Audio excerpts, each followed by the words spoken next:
year and a half ago.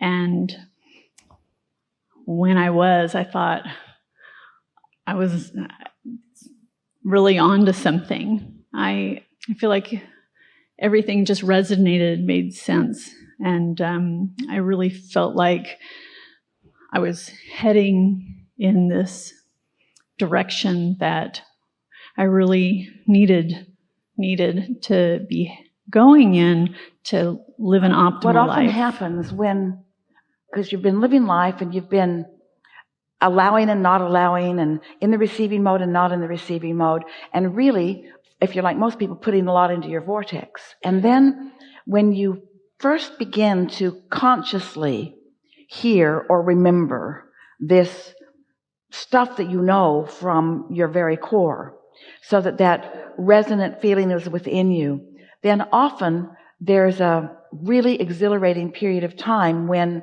you just allow, in a stronger way, more manifestation of more things. And so you sort of kind of get it, and the evidence gives sort of stronger credence to the fact that you've got it.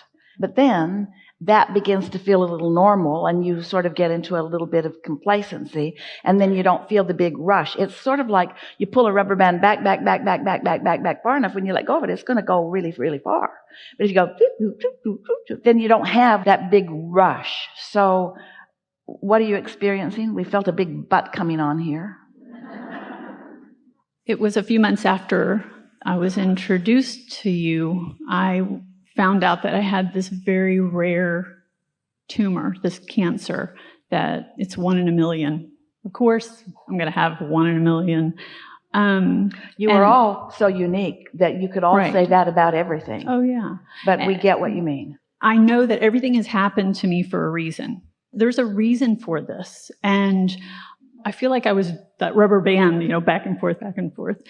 And I feel like I almost manifested this with just not being in alignment.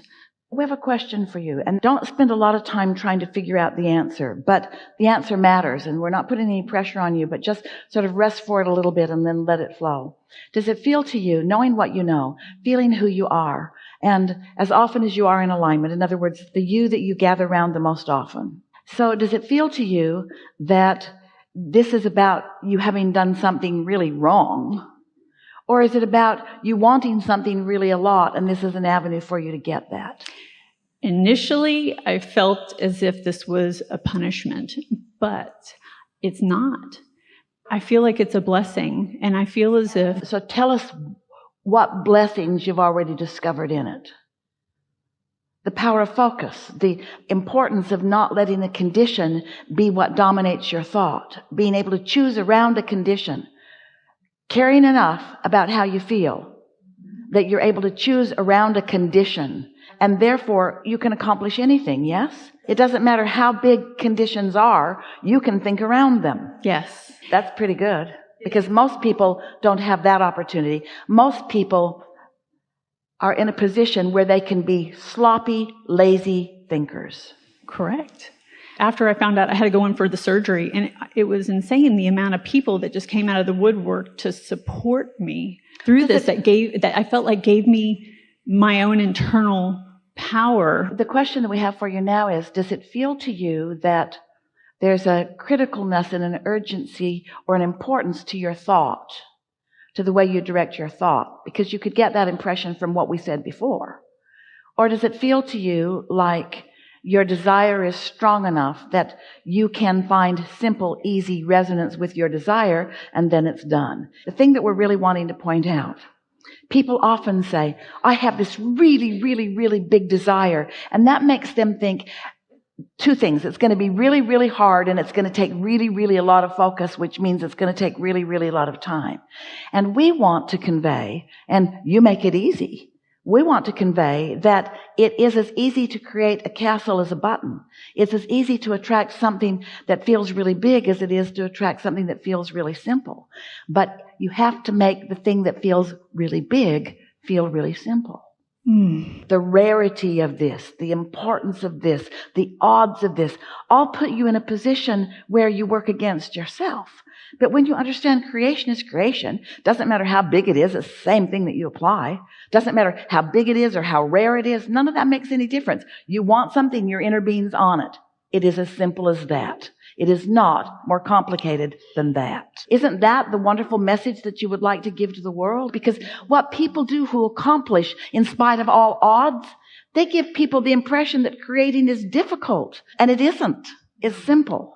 No, and I feel as if I have learned meditation and I have been applying that in my life. And when I meditate, I feel as if it's at those times some of the most valuable, important concepts or ideas pop into my head and it's just the most simple little things to help me work towards having the most optimal life. Who cares how long I have until I croak, but the most optimal life, and to be able to want to give back to others, to hopefully be able to teach them a lesson on the simplicity of... There, you said it. There, you got it. The simplicity of it. The simplicity of it.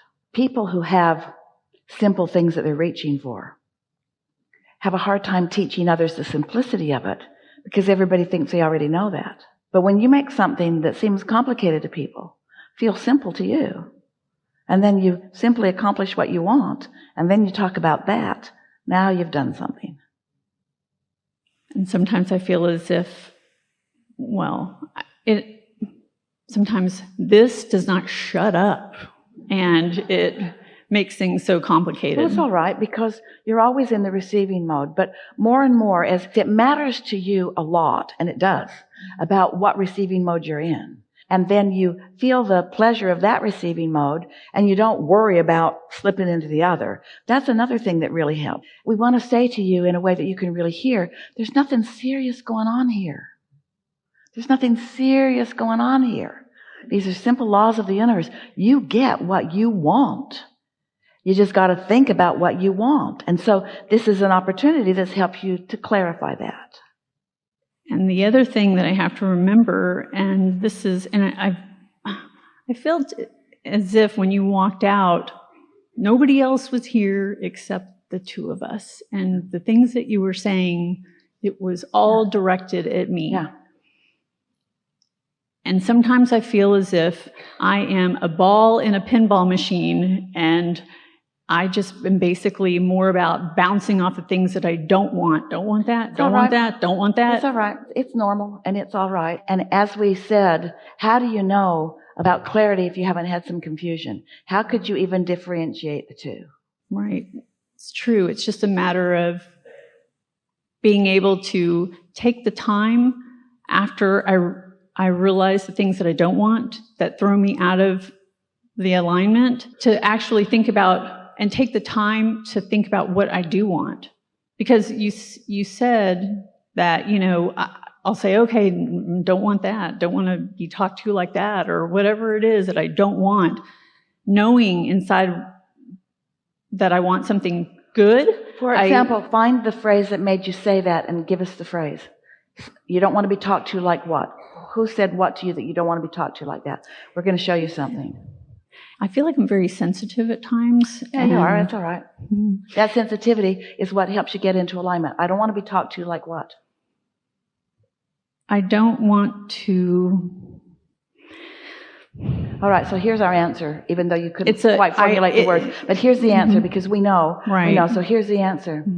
I don't want these people to carry on with this misunderstanding and promote it among so many. I don't want this to be the dominant thought about these things. I want clarity to come to me through my alignment with all that I am. And I want my power of influence to be enough that I'll be able to influence others into the clarity also. That's really what it is. But before the fact that that has happened, it feels iffy and confusing to you, and that's why you get all wobbly. But after it has happened, then you'll say, I knew that. I saw that coming. Yes? It's that power. It's the power. The power of what? The source within myself. Let's call that power of myself. And let's call that power, this new word that we've been talking. What's that new power?